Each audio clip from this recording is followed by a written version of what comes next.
Welcome to Blizzard Fire. We hope this video helps fire up your solution. You start by verifying model and firmware so you don't brick the device. That matters because upgrades often rely on compatible controllers. Once done, power down, wear an ESD strap, and remove the cover to expose the fan assembly. You'll replace bearings or blades first. Use a PH1 and Torx T6 to loosen fasteners, then label connectors as you detach them. Make sure to back up current fan curves and take RPM and voltage readings for reference before you change anything. You now perform the detailed replacements.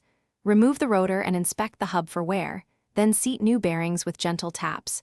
Use 1/2 turn increments to prevent binding. Next, apply a thin, even layer of lubricant or thermal paste where needed, avoiding sensors and connectors because excess causes noise or shorts. Reassemble the fan, torque screws to the specified value, and route cables to minimize airflow obstruction. Make sure to reconnect sensors precisely, because incorrect sensor placement skews RPM readings and control.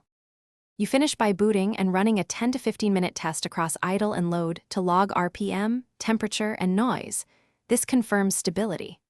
Once validated, calibrate fan curves in 5% PWM or voltage steps, increasing gradually so you can spot instability.